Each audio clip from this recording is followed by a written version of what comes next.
તો ગુજરાતી ફિલ્મોમાં ધૂમ મચાવવા આવી રહી છે કોમેડી, સસ્પેન્સ અને થ્રિલરથી ભરપૂર ફિલ્મ લાયક નાલાયક, જે ફિલ્મ તમને ભરપૂર હસાવશે. આ ફિલ્મના સ્ટારકાસ્ટે ફિલ્મ શૂટિંગના મજેદાર અનુભવો અને પડદા પાછળની ઘણી જ રસપ્રદ વાતો શેર કરી છે. ફિલ્મના જેટલી કોમેડી છે એટલું જબરદસ્ત સસ્પેન્સ પણ ભણેલું છે, જે પ્રેક્ષકોને અંત સુધી જકડી રાખશે. તો આવો જોઈએ આ ફિલ્મ વિશે શું બોલ્યા સ્ટારકાસ્ટ. કોણ છે લાયક અને કોણ છે નાલાયક. નમસ્કાર, વીટીવી ન્યૂઝના સ્પેશિયલ કાર્યક્રમમાં આપનું સ્વાગત છે. આપની સાથે હું છું નેહા. આપણે લોકો જે પ્રકારે જાણીએ છીએ કે હવે ગુજરાતી ફિલ્મો છે તે બદલાઈ રહી છે. સાદી પારિવારિક ફિલ્મોથી લઈને હવે એક અલગ જ અંદાજ છે તે ગુજરાતી ફિલ્મનો જોવા મળી રહ્યો છે. અને આવી જ એક ધમાકેદાર ફિલ્મ એ થિયેટરોમાં આવી છે કે જે છે લાયક નાલાયક.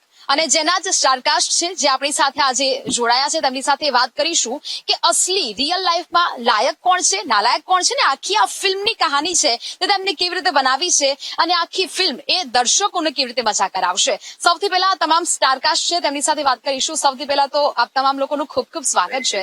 સૌથી પહેલા સર, આપના પાસે આવવા માંગીશ. જે પ્રકારે આ ફિલ્મનું ટાઇટલ છે એ શીર્ષક જોઈને જ મજા પડી જાય છે, લાયક અને નાલાયક. સૌથી પહેલા આ કેવી રીતે મગજમાં આવ્યું હશે અને કેવી રીતે આખું મેનેજમેન્ટ? અમારા ડાયરેક્ટર તન્મય સેન ગુપ્તાને આ થોટ માઇન્ડમાં આવ્યો. હવે આ ટાઇટલની વાત કરું છું. બાકી આ જે સબ્જેક્ટનું જે મેઇન બીજ છે ને, એ અમારા જે પ્રોડ્યુસર છે રાજેશ પટેલ અને જે અમારા એમના ફાધર લંડનમાં રહે છે, એ લોકોએ આ બધી ઘટનાઓ ઘણી બધી થતી જોઈ છે લંડનની અંદર, જ્યારે લોકોને આપણો દેશ છોડીને ત્યાં સેટલ કરી લેવું હોય છે અને બધું. તો એ કઈ પરિસ્થિતિમાં થતા હોય છે એની અંદર આખું હ્યુમર એડ કરી દીધું છે અને કોમેડી પ્લોટ બનાવીને લાયક નાલાયક નામની ફિલ્મ અમે લોકોએ કરી. જેમાં મજાની વાત એ છે કે લાયક નાલાયક કોણ છે એ પબ્લિક ગોથા ખાશે. કારણ કે હું નૈતન કુમાર જ્યારે સાથે વશ કરતા હોઈએ ત્યારે એમની નાલાયકી બધાએ જોઈ લીધી છે. હવે આ પિક્ચરની અંદર એકચ્યુઅલી કોણ લાયક છે અને કોણ નાલાયક છે એ ઓડિયન્સને અમે લોકો જજ કરવા દઈશું અને બહુ જ મજા આવશે. એટલે બિલકુલથી, એટલે કે એવું કહી શકાય કે અત્યારે જે હાજર નથી તેમને અત્યારે નાલાયક તો બનાવી દેવામાં આવ્યા છે, પરંતુ આપણે ફિલ્મ જોઈને નક્કી કરીશું કે આ ફિલ્મના કોણ લાયક છે અને કોણ નાલાયક છે. હવે કથા આપની પાસે આવવા માંગે છે. પ્રકારે આખી આ ફિલ્મ છે દર્શકોમાં વધુ ઉત્સાહ જોવા મળી રહ્યો છે, કારણ કે એ ફિલ્મનું ટાઇટલ જ એ પ્રકારનું છે. હવે આ ફિલ્મને લઈને સ્ક્રિપ્ટ જ્યારે આવે છે ત્યારે એ પ્રકારનો ઉત્સાહ આપે કેવી રીતે હા પાડી હશે ને આખો મામલો અમે જાણવા માંગીએ છીએ. કારણ કે દર્શકો જ્યારે પણ આ ફિલ્મ થિયેટરમાં જોવા જાય ત્યારે એ પ્રકારનો ઉત્સાહ અને એ કહાની, આખો પડદા પાછળની કહાની કહી શકાય ને, એ જાણવી છે. પડદા પાછળની કહાની બહુ જ ઇન્ટરેસ્ટિંગ છે અને આઈ થિંક મારી જગ્યા પર કોઈ બીજી એક્ટ્રેસ પણ હોત તો એ આ જ આન્સર આપત. કે મને જયારે ફર્સ્ટ કોલ આવ્યો હતો અમારા ડિરેક્ટરનો, તન્મય સરનો, ત્યારે મને કહેવામાં આવ્યું હતું કે હિતેન સર છે એ તમારા ભાઈનો રોલ પ્લે કરશે અને હિતુ સર છે એ તમારા લવ ઇન્ટરેસ્ટનો રોલ પ્લે કરશે. હવે કોઈ પણ એક્ટ્રેસ આજની જનરેશનની આવું સાંભળે પછી કેવી રીતે ના પાડી શકે છે? કમર્શિયલ સ્ક્રિપ્ટ એ તો બહુ આગળની વાત છે. એટલે આ સાંભળીને જ પહેલા તો હા પાડી દીધેલી અને પછી ઓફકોર્સ સ્ક્રિપ્ટ સાંભળી અને કહેવાય ને કે પહેલાનો દોર હતો જ્યારે બધા ગીતો હતા જેમાં ગાતા હતા એક્ટર્સ પોતે અને ડાન્સ કરતા હતા. એ દોર હવે ક્યાંક ખોવાઈ ગયેલો. એટલે મોન્ટાજીસ પર શૂટ થાય પણ ડાન્સ છે, ગાવાનું છે, સરસ મજાના પેલા બ્રાઇટ કલરના કપડાં પહેરીને આઉટડોર લોકેશન્સમાં શૂટ કરવું, એ બધું ડિસઅપિયર થઈ ગયું. તો જે આ ફિલ્મથી અમે લાવવાનો પ્રયત્ન કર્યો છે કે પાછું આવે, એટલે એ કામ કરીને બહુ મજા આવી અને એ પાછળની જ સ્ટોરી હતી. બિલકુલથી, એટલે કે ખૂબ મજેદાર આ સ્ટોરી રહેવાની છે. ગ્રીવા, આપની પાસે આવવા માંગીશ. હવે જે પ્રકારે આ ફિલ્મ બની રહી છે, મંગુ તરીકે તમને અનેકો લોકો ઓળખે છે, ખૂબ મોટો ચાહક વર્ગ આપનો છે. હવે જે પ્રકારે આ ફિલ્મના કામ કરવા જઈ રહ્યા છો, કેવા પ્રકારનો ઉત્સાહ છે અને લોકોને શું નવું આપશો? અત્યારે તમે જે રીતે મને જોઈ રહ્યા છો તો આ જ નવું છે, કેમ કે તમે સાડીમાં અને ડ્રેસમાં ને એમાં જ મને મંગુ તરીકે જોઈ છે. તો હવે હું મંગુ નહીં પણ ગ્રીવા તરીકે એક નવા અવતારમાં હું તમને લોકોને જોવા મળીશ. આખી મૂવી કોમેડી છે પણ મેં એક લાઈન પણ કોમેડી નથી કરી, એટલે એકદમ જ અલગ પ્રકારની ગ્રીવા તમને આ પિક્ચરમાં જોવા મળશે. એટલે કે હવે મંગુ તરીકે તો બહુ બધી એ લોકચાહના છે તે મેળવી લીધી, પરંતુ હવે ગ્રીવા તરીકે એ પાત્ર છે તે ઉભરી આવશે ને લોકોમાં એ જોવા મળશે. હવે મેં આપની પાસે આવવા માંગીશ. આખી આ ફિલ્મની સ્ટોરી જે પ્રકારની કહી શકાય, ટ્રેલર અમે અત્યાર સુધી જોયું છે, પરંતુ આ ફિલ્મ દર્શકોને કેવી રીતે થિયેટર સુધી પહોંચાડશે? મી એન્ડ માય પોપુ, મેં અને મારા પોપુ બધાને થિયેટરમાં લઈ જશું. Okay, because we are very લાયક. So the minute અમારું appearance થાય, I will talk about my couple only. અમારું appearance થાય એટલે અમે comedy કરશું. That's it. I'm missing my popu. હમણાં જોઈને જ અહીંયા. comedy થશે. Correct, exactly. Sunil sir is my popu. So જે એમને અહીંયા આવે છે અહીંયા. So તે જ see તમે હસો છો ને, that is how people will go થિયેટરમાં, એવી રીતે જ. And it's amazing comedy and very lavish movie. So બધાને બહુ જ ગમશે and I'm sure કે we're going to get a lot of love આમ પિક્ચરમાંથી. એટલે કે લોકોને કંઈક અલગ મળવાનું છે, લોકો ચોક્કસથી થિયેટરમાં પહોંચશે તો એ લોકોના એ ચહેરા પર એ સ્મિત છે તે જોવા મળશે. હિતુ સર, હવે બીજો પ્રશ્ન એ કરવો છે કે મોટા ભાગની ફિલ્મો આપણે ગુજરાતીમાં જોતા હોઈએ છીએ, પરંતુ હવે આ ગુજરાતી ફિલ્મોનું આખું જે કહેવાય ને કે રૂપ બદલાઈ ચૂક્યું છે. હવે કોમેડી જોવા મળે છે અને એ પ્રકારના સસ્પેન્સ જોવા મળે છે. આ ફિલ્મમાં પણ એવી વાત કરવામાં આવી છે કે એક મોટું જે રૂવાટા ઉભા કરી દે તેવું સસ્પેન્સ છે. શું કહેશો આ વિશે?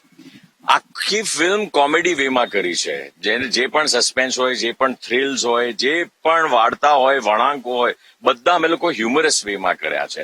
એટલે પબ્લિક છે ને બ્રેનલેસ ફિલ્મ છે સાહેબ, સમજો. તમે પિક્ચર જોવા જશો, ભેજું ઘરે મૂકીને જજો, એકદમ શાંતિથી હળવા થવા માટે, રિલેક્સ થવા માટે.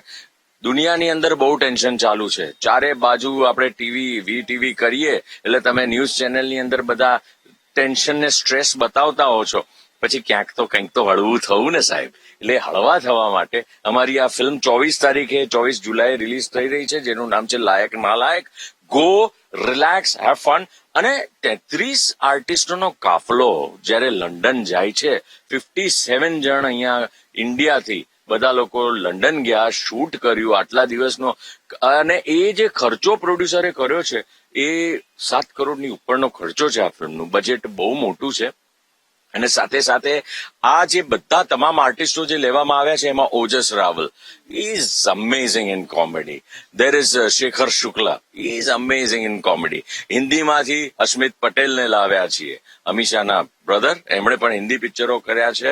અને અમારા shower Ali, he has done so many films in south and hindi ને એ પણ આવીને પહેલી વાર ગુજરાતીમાં આવ્યા છે. સાથે સાથે કિરણ આચાર્ય પણ છે. અને હું તમને કહું છું ને કે લિસ્ટ એટલું લાંબુ છે ને, હું બોલવા જ જઈશ. આ મંગુ એકલી નથી, એનો જીતુ પંડ્યાય છે સાથે, પણ એ બેને અલગ રાખ્યા છે. એટલે કાફલો છે આખો, કલાકારોનો કાફલો. સો બહુ ઇન્ટરેસ્ટિંગ સબ્જેક્ટની અંદર બહુ જ સરસ રીતે એને અમે લોકોએ વિઝ્યુઅલી એટલું સરસ કર્યું છે કે તમને આખું ઘરે આમ થિયેટરમાં બેઠા બેઠા આખું લંડન દેખાશે. પણ એવું નથી કે અમે કોઈ ડોક્યુમેન્ટરી લંડનની કરી છે. એક એક સીન એની અંદર છે, એક એક વસ્તુ એની અંદર છે. એ ફ્લેવર જે મિસિંગ ગુજરાતી પિક્ચરમાં અલગ અલગ કન્ટેન્ટની ફિલ્મો બનવા માંડી છે, આ એક વસ્તુ મિસિંગ હતી. સોંગ્સ એન્ડ ડાન્સીસ અને એક ક્રેઝી હ્યુમર, આમ સ્ટુપિડ હ્યુમર. તમે હિન્દી પિક્ચરો આવા જયારે રિલીઝ થાય છે, ધમાલ and this and that, welcome and all, ત્યારે બધા જ લોકો જાઓ છો ને પિક્ચર જોવા, એમાં તમે ભેજું ઘરે જ મૂકીને જાઓ છો ને, એવું જ કરજો આમાં પણ. Glamour, O my God, one of the best part is દરેક જે પણ મેં નામ લીધા એક્ટર્સના, એની સાથે એક્ટ્રેસીસ, હિરોઈનો છે. દરેકે દરેક જણ, એટલે એમણે જે પોપુ કહેતા હતા, સુનિલ વિસરાની, ઓકે, એમની સાથે આ સુપર મોડલ અમે લોકોએ મયંકા પટેલ લીધી છે. એટલે તમે વિચારો, એવી રીતે Shekhar Shukla also has a girl with him. Every character has a heroine. એટલે ગ્લેમર પણ ભરપૂર માત્રામાં. પણ ગ્લેમર એટલે એવું નહીં કે તમે ફેમિલી સાથે ના જોઈ શકો, પરિવાર સાથે જોઈ શકો, નાના બચ્ચાથી લઈને મોટા. એટલે જેનઝી હોય કે જેન આલ્ફા હોય, એ લોકો પણ પિક્ચર જોઈ શકે છે, અને સાયલન્ટ એરાના લોકો પણ પિક્ચર જોઈ શકે છે. એટલે કે પરિવાર અને મિત્રો સાથે તમે આ ફિલ્મ છે તે નિહાળી શકો તેવી આ ફિલ્મ બનાવવામાં આવી છે. કદાચ હવે લંડનની ધરતી પર ગુજરાતી ફિલ્મનું શૂટિંગ કરીને આવ્યા છો, એ આખો અનુભવ કેવી રહ્યો? અને ખાસ કરીને જયારે પણ શૂટિંગ પર જતા હોઈએ છીએ ત્યારે અમુક લોકો એવા હોય છે કે જે લોકો તમારી સાથે જ કામ કરતા હોય, પરંતુ એ તેમની સાથે કામ કરવાનો એક્સપિરિયન્સ એ ખૂબ જ જબરદસ્ત હોય છે. એવું એક પાત્ર કયું? મારા ઓલમોસ્ટ બધા સીન્સ હિતુ સર જોડે હતા અને એમને હંમેશાથી પડદા પર જોયેલા હતા, એટલે એક ધારણા મનમાં બનેલી હતી કે આટલા સિનિયર આર્ટિસ્ટ છે, એમની જોડે બધા સીન કરવાના છે, ડાન્સ કરવાનો છે, તો કેટલું ડિફિકલ્ટ રહેશે. પણ સમહાવ એનું ઓપોઝિટ જ થયું, બીકોઝ હી ઇઝ સચ અ જેન્ટલમેન. એમને બહુ જ કમ્ફર્ટેબલ ફીલ કરાયું છે અને એ રીતે અમારા હિતેન સર છે એમની જોડે પણ આખી જ સ્ટારકાસ્ટ એના માટે.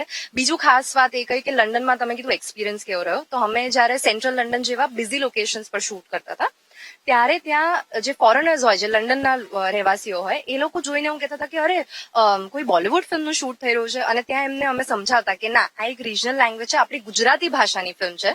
તો એ બહુ જ એક પ્રાઉડ મોમેન્ટ હતી બધા ગુજરાતીઓ માટે કે આવું કહેવા મળ્યું અને એ લોકોએ સ્વીકાર્યું. બિલકુલ, એટલે કે આ ખૂબ જ એક ગર્વની વાત કહેવાય. હવે આપની પાસે આવવા માંગીશ, જે પ્રકારે આખી ફિલ્મ બની છે અને હવે જ્યારે પણ દર્શકો થિયેટર સુધી પહોંચશે, આ ફિલ્મ નિહાળશે, એક અલગ અંદાજ આપનો જોવા મળવાનો છે. પરંતુ આ ફિલ્મને લઈને આપનો એ અનુભવ કેવો રહ્યો? બહુ જ સરસ, કેમ કે આટલા બધા આર્ટિસ્ટ આમાં છે. હું તો ઓડિયન્સને એ જ કહીશ કે તમે અલગ અલગ પિક્ચરો જોવા જાઓ છો, તમને અડધી ઇન્ડસ્ટ્રી આ પિક્ચરમાં જોવા મળી જશે, કેમ કે એટલા બધા આર્ટિસ્ટ છે, તમે કન્ફ્યુઝ થઈ જશો કે કોને જોઈએ અને કોને ના જોઈએ. તો તમે લોકો પ્લીઝ જાઓ અને જોવો. બહુ જ સરસ મૂવી બનાવી છે અને બહુ જ ધમાલ આવશે, બહુ જ મસ્તી છે, બહુ જ અમે લોકોએ પણ બહુ પર્સનલી પણ એટલી ધમાલ ને મસ્તી કરી છે. બિલકુલ મેં કે હવે જે પ્રકારે આપને આ ફિલ્મમાં જે પણ પાત્ર આપવામાં આવ્યું છે, એ પાત્રમાં ઢળવા માટે કોઈ ખાસ તૈયારી કરવી પડી હતી કે કેમ? No, baby, I'm inbuilt. But yes, the minute સરે મને જોયું હતું તો સરે મને કીધું કે યસ, મને મયંકા જોઈએ છે આ મૂવી માટે. એન્ડ ત્યાર સુધી આઈ વોઝ નોટ નોઈંગ કે આટલા મોટા સ્ટાર કાસ્ટ છે મૂવીમાં. Okay, and the minute I saw them, I am like oh my god, આ લોકો મને એક્સેપ્ટ કરશે. Because this is my first debut Gujarati movie and believe me, એટલું કમ્ફર્ટેબલ ફીલ કર્યો. Each and every artist, okay, they are the legendary artist, okay, big actors, all the. આની વાત કહું ભયંકરની, શું થયું હતું? હવે એની હાઈટ જોઈ લો, બરાબર છે. સુનિલ વિશ્રાણી આટલા છે, એટલા બધા સીનો એ લોકોના જે રોમેન્ટિક સો કોલ્ડ રોમેન્ટિક સીન્સ, તો એની અંદર સુનિલ વિશ્રાણીના આમ જ જોવું પડે. આ તો પહેલા માળે રહી છે, એટલે એમની ડોક જતી રહી હતી અને અહીંયા આવીને ટ્રીટમેન્ટ કરીને પેલું કોલર પહેરીને, એટલે એવું થાય. આ જયારે આ પેલું આટલા સોલિડ હિરોઈન હોય ને, એટલે એવું થાય. ઓકે સર, બીજો પ્રશ્ન હવે આપને એ કરવો છે કે હવે ફિલ્મો જયારે કરતા હોય છે ત્યારે એકાદો સીન તો એવો હોતો જ હોય છે કે જેમાં હસી હસીને લોટપોટ થઈ જવાય. 20 થી 25 જેવા ટેક લઈ લીધા છતાં પણ એ પરફેક્ટ ના આવે અને જેમાં હસવું જ એ સમાતું ના હોય. એટલે એવું હું તમને ફિલ્મ માટેના સીન નહીં કહું, પણ ફિલ્મની પાછળ શું થયું તો એવો એક પ્રસંગ કહું. તો હું ને કથા મસ્ત રીતે ડાન્સ કરી રહ્યા હતા સેન્ટ્રલ લંડનમાં, જ્યાં બધી પરમિશનો લેવી પડે એટલું જબરદસ્ત એ લોકેશન. અને અમે શૂટ કરતા, ડાન્સ કરતા કરતા જોઈએ છે અમારી સામે 25 ટેકનિશિયનો, કેમેરામેન, ડિરેક્શન ડિપાર્ટમેન્ટ, કોરિયોગ્રાફર, આ તે બધા જ ઉભા હતા. અને સડનલી મેં જોયું કે એ બધા ભાગી રહ્યા છે, કેમેરો લઈને આમ દોડી દોડીને જઈ રહ્યા છે. એટલે અમે નાચી રહ્યા છે, તો પાછળ ટર્ન કરીને જોયું તો પાછળ 6 કાળિયા ઊંચા 6 ફૂટવાળા સિક્યોરિટી ગાર્ડ્સ દંડો લઈને દોડી રહ્યા હતા, કેમ કે એ જગ્યાની પરમિશન નથી, એની બાજુની જગ્યાની પરમિશન હતી. અને they are very strict about all this things. અને પછી મેં કીધું કથા ભાગ, એટલે ગમે તેવા અહીંયા સ્ટાર હોઈએ, વોટ એવર વી આર, પણ ત્યાં અમને ભાગવું પડ્યું હતું. This was really really funny incident. Very true, એ અમને અમારે દિમાગમાં રજીસ્ટર કરી લીધું હતું. ઇનફેક્ટ જયારે અમે શૂટ કરતા હતા the song, the same thing અમારા મગજમાં હતું. एंड देन मैंने कहा भैया अगर हम दौड़ते आएंगे तो समझ जाना गाड़ी ऑन रखना और डोर खोल देना, हमें भाग भाग करके अंदर घुस जाएंगे. The same thing happened, you know. So it is was very भागम भाग situation. એટલે આવી કંઈક નાની નાની ક્ષણો છે એ યાદગાર છે, તે આવી ફિલ્મોને બનાવી દેતી હોય છે. કરતા હવે જે પ્રકારે એક્સપિરિયન્સ જેમ સર શેર કરી રહ્યા છે, એવો આપની પાસે કોઈ એવો અનુભવ છે કે જે અત્યારે દર્શકો સુધી પહોંચાડી શકાય? કારણ કે ફિલ્મો લોકો જોવા જાય છે, મોટા પડદા પર જોતા હોય છે, પરંતુ પડદા પાછળ કેવી રીતે આ ફિલ્મનું શૂટિંગ થયું હોય છે, એ કેવા પ્રકારની મસ્તી આખા સેટ પર, એ બધું જ.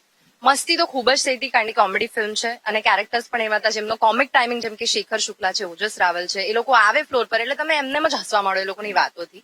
અને બીજું કે અત્યારે હાલ આપણે અહીંયા ઉભા છે ને કેવું આમ બફારો થઈ રહ્યો છે, પરસેવો, એટલે ઇન્ડિયામાં ગુજરાતમાં એવી આદત છે કે આમ પરસેવામાં શૂટ કરવાનું બધું. લંડનમાં જઈને એકદમ ઓપોઝિટ કે સરે પતલું શર્ટ પહેર્યું છે અને મેં શોર્ટ એવી ડ્રેસ ઠંડીમાં. પહેર્યું છે, સાડી પહેરી છે, એટલે કેટલી ઠંડી ને પવન હશે, એટલે એમાં શૂટ કરવાનો એક ચેલેન્જ હતો. અને એક બે રીટેક બી એટલે થયા હતા અને અમે વિચારીએ કે કટ કેમ ગયું, અમે તો સરસ રીતે શૂટ કર્યું છે. પછી ખબર પડી કે પવન ના લાગે એના માટે મેં કાનમાં રૂ નાખેલું અને ફ્રેમમાં દેખાઈ ગયું હતું. એટલે એવું બધું થયું હતું પણ મજા આવી. ઓકે, જેમાં હવે જે પ્રકારે આખી ફિલ્મ તમારી એક અલગ લોક ચાહના છે, તમને અલગ રીતે લોકો જોવે છે, પરંતુ હવે આ ફિલ્મ આપે કરી છે એવો કોઈ અનુભવ રહ્યો છે કે તમને આખા કેરેક્ટરમાં ખૂબ મજા આવી હોય, કારણ કે કોમેડી થી પર જઈને હવે તમે કંઈક નવું કરવા માંગી રહ્યા છો? મને ડિફિકલ્ટ બહુ થયું કેમ કે હું 10 વર્ષથી કોમેડી કરું છું અને કોમેડી પિક્ચરમાં જ મને કોમેડી કરવા નથી મળી. તો આ લોકોને જોઈને મને બહુ જીવ બળતો કે મને કરવું છે, આ લોકો ખુદ કહેતા હતા કે આને કંઈક આપો ને, પણ મારું કેરેક્ટર જ એવું હતું કે હું એમાં કશું જ એવું કરી જ નથી શકતી. પણ જે પણ કર્યું છે હું માનું છું કે ઓડિયન્સને ગમશે ને બહુ જ ગમશે ને જાય બધા અને જોવે. મયંકા, એક સવાલ એ કરવો છે. અત્યારે એક સર તો અહીંયા ઉપસ્થિત છે, હિતેન સર અહીંયા નથી આવ્યા, હિતુ સર આવ્યા છે, પરંતુ લાયક અને નાલાયક, જ્યારે કોઈ પણ સામાન્ય દર્શક આ ફિલ્મનું ટાઇટલ જ્યારે સાંભળે છે ને, ત્યારે એક સવાલ એ થતો હોય કે હિતુ સર આમાં લાયક કે નાલાયક હશે કે પછી હિતેન સર? આપ શું કહેશો આપના મતે? बहुत डिफिकल्ट क्वेश्चन है. See, I'll tell you something. Both are very layak. I am nalayak. I am nalayak, okay? And મારો પોપો પણ એ પણ બહુ જ લાયક છે. Very all my actors and પોપુ, મતલબ Sunil sir made me so comfortable ત્યાં. મારા સીન્સ સુનિલ સર જોડે જ છે મોસ્ટલી એન્ડ હિતેન સર જોડે. Unfortunately I didn't get an opportunity sir જોડે કરવાનું, કારણ કે આ લોકો તો પ્રેમ જ કરતા છે ને, પ્રેમ. તો આમને જોઈને મારા પપ્પુ ને મારું પણ પ્રેમ ચાલુ થઈ ગયું. સો that's what it was happening આખા પિક્ચરમાં. બટ આઈ વુડ સે કે all the co-actors really helped આખી entire મૂવીમાં. It was amazing working. Even ગ્રેવા helped me a lot. તો મજા આવી, બહુ જ મજા આવી શૂટ કરવા. Bonding બહુ સરસ થયું હતું. હા, એટલે જે અમે લોકો એક હોટેલમાં રહેતા હતા અને એટલા બધા, આખી હોટેલ જ બુક હતી, અમારા all artist, all technicians, everyone. તો સાંજે બધા ભેગા થઈએ, સાંજે બધા બેસીએ, એક અમુક વખતે ખાલી છોકરીઓનું ગ્રુપ હોય, અમુક વખતે ખાલી છોકરાઓનું ગ્રુપ હોય, અમુક વખતે અમે બધા સાથે હોઈએ.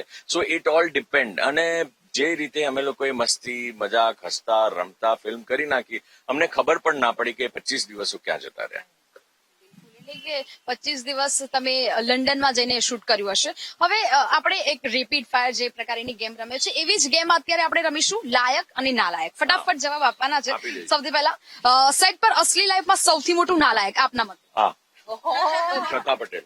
ઓકે, જો તમને સેટ પરના કોઈ એક કલાકારને નાલાયક એવોર્ડ આપવાનો હોય તો તમે કોને આપો અને કેમ? પોતાને જ આપું, કારણ કે હવે સરે જ કહી દીધું, એમનું સર્ટિફિકેટ મળી ગયું, હું પોતાને આપું. અચ્છા, શૂટિંગ દરમિયાન સૌથી વધુ નખરા કોણે કરે? મેં કહી દે, બોલ. મેં જ કર્યા છે. અચ્છા, એવો કયો કલાકાર છે જે શૂટિંગના ટાઈમ કરતા હંમેશા મોડો જ આવતો હોય ને બહાના બનાવતો હોય? બોલ દે, બોલ. મેં અચ્છા, સ્વીકારી લીધું. હું કહી દઉં, અસ્મિત પટેલ. એના લાંબા વાળ હતા ને, એટલે કે મેરા યે હો રહા હે, મેરા વો હો રહા હે. એટલે મેકઅપમાં વધારે ટાઈમ જતો હોય. સેટ પર સૌથી વધારે સેલ્ફી કોણ લે? સેલ્ફી, હા, સેલ્ફી, વિડીયો સૌથી વધારે ગ્રીવા કંસારા. આરતી ઓલ્સો. ઓકે, શૂટિંગ દરમિયાન પોતાના ડાયલોગ સૌથી વધુ કોણ ભૂલી જતું? એવું તો કોઈ નતું, પણ સ્મિતા અને અશ્મિત હતા, બીકોઝ એ લોકોને ગુજરાતી ભાષા નથી આવડતી, એટલે યાદ કરીને આવતા હતા. એ પણ હવે જુઠ્ઠું બોલે છે, એનાથી વધારે તો આપણો ડાયરેક્ટર ભૂલી જતો હતો. આ. બંગાળી છે ડાયરેક્ટર, એટલે એ છે ને, એ અમે લોકો બધું કરી લઈએ પરફોર્મ, આપને ક્યાં કિયા પતા નહીં ચલા. લેંગ્વેજ બેરિયર ના લીધે બસ. શૂટ દરમિયાન સૌથી વધુ એ હસતું કોણ? હું જ, કેમ કે આ લોકોને એક્ટ કરતા જોવું અને પછી હું એટલી હસતી કે યાર આ મારાથી નથી થતું, મારે કરવું તું આ, તો હું જ વધારે હસતી હતી. એટલે કે બધાએ બરાબર વિચારીને તો નહીં, પરંતુ જવાબ છે તે ફાસ્ટ આપ્યા છે, પરંતુ એકદમ સ્માર્ટ ગેમ રમીને. હવે હિતુ સર, એક સવાલ એ પણ કરવો છે કે આપને તો આટલો બધો એક્સપિરિયન્સ છે, અવનવી ફિલ્મો અઢળક તમે કરી છે, આ ફિલ્મ એટલે કે દર્શકોને થિયેટર સુધી કેવી રીતે પહોંચાડશે આપ? મેં તમને કીધું, હળવા ફૂલ રિલેક્સ થઈ જવું હોય તો જઈને ચોક્કસ આ પિક્ચર જોજો, કારણ કે life is full of stress. આજુબાજુ જે વસ્તુઓ થઈ રહી છે, બહુ સ્ટ્રેસફુલ થઈ રહી છે દુનિયાની અંદર, આપણા દેશની અંદર ઘણી બધી એવી ઘટનાઓ છે જે આપણને થોડા આમ સ્ટ્રેસમાં નાખી દે છે. આપણા ઘરની અંદર પણ આપણા વચ્ચે વચ્ચે ક્યાંક કંઈક નાના મોટા ટેન્શન ચાલતા હોય. આ બધાથી તમારે બહાર જવું હોય તો તમારા બચ્ચાથી લઈને, તમારા મા બાપથી લઈને, દાદા દાદીને લઈને આ પિક્ચર જોવા જાઓ. એકદમ મસ્ત બોન્ડિંગ તમારા લોકોનું પણ થશે.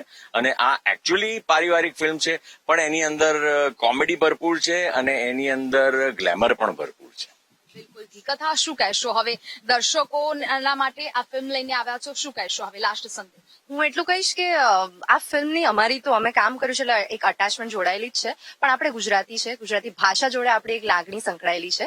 એટલે આ ફિલ્મ નહીં, હું કહું છું બધી જ ગુજરાતી ફિલ્મો જોવાનું રાખો અને થિયેટર સુધી પહોંચવાની ખાલી જવાબદારી તમે લો, બાકી એન્ટરટેનમેન્ટ તમને આપવાની જવાબદારી અમે લઈએ છીએ. બિલકુલ ચોક્કસ, ખૂબ સરસ. હવે જીવા, શું કહેશો? કારણ કે નવો અંદાજ આપનો જોવા મળવાનો છે, ફિલ્મ કોમેડી છે, કંઈક સસ્પેન્સ જોવા મળવાનું છે. ફિલ્મ કેવી રીતે લોકો આ થિયેટરમાં જઈને જોવે? આટલા બધા જણ, આટલા બધા આર્ટિસ્ટ એક જ પિક્ચરમાં તમને જોવા મળે છે, આટલું મોટું બોનસ તમને ક્યાં મળશે? એટલે જોવા જવું જોઈએ. હિતેન સર, હિતુ સર, હિન્દીના આર્ટિસ્ટ, બધું જ તમને અહીંયા એક જ જગ્યાએ મળી રહ્યું છે.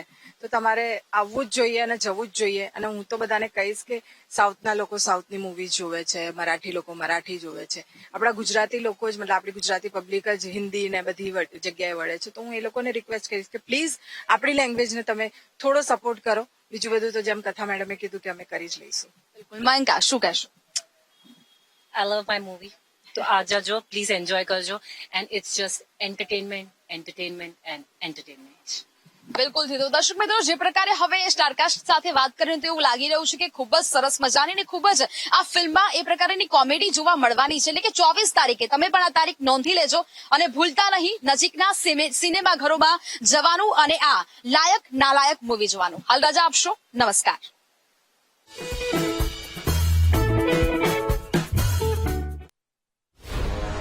અરે ભાઈ, ભાગી ગઈ ભાઈ, સાચું કહું છું, ભાગી ગઈ. અરે ભાઈ, નિકિતા બેન ભાગી ગઈ. મારી બેન નિકિતા હા, ક્યાં નીકળ્યા છે? લંડન. સાલે સાબ, હવે મજા આવશે. હવે જોઈએ કોણ છે લાયક અને કોણ છે નાલાયક. જો તારું ક્રિમિનલ માઇન્ડ છે ને, તો મારી પણ વેપારી બુદ્ધિ છે. હવે સુનામી આવશે. मेरा नाम है शमशेर सिंह खुराना. मेरा क्या बिगाड़ेगा ये जमाना. एक गोली डाली 5 घर खाली. मैं ये बच्चों वाला खेल नहीं खेलता. जो जीता वो जिंदा, जो हारा वो मरा. अच्छा ना, 5,000 करोड़ નો પ્રોજેક્ટ છે. અરે પટેલ ને રોકે એને ભગવાન ઠોકે. 51 કરોડની ડીલ લઈને આવ્યા છે.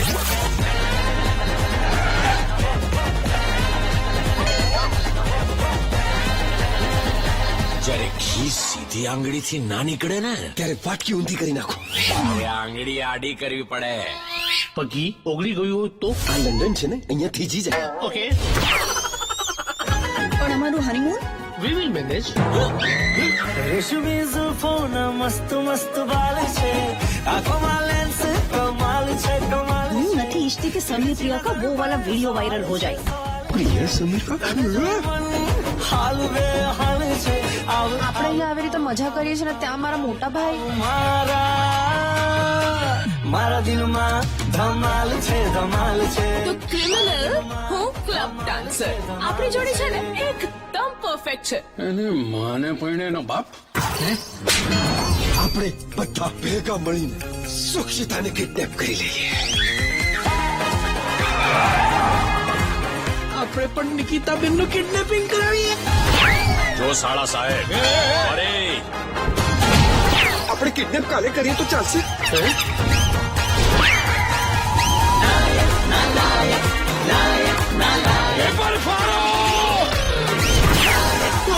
દૂધ સસ્તો, દારૂ સસ્તો, પાણી માંગવું કમાલનો દેશ છે તમારા લોકોનો યાર.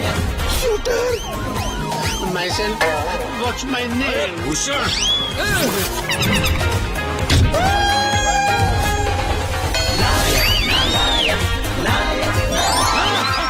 ટ્રેલરમાં જ એકટી ફાટી ગઈ તો પછી પિક્ચરમાં શું થશે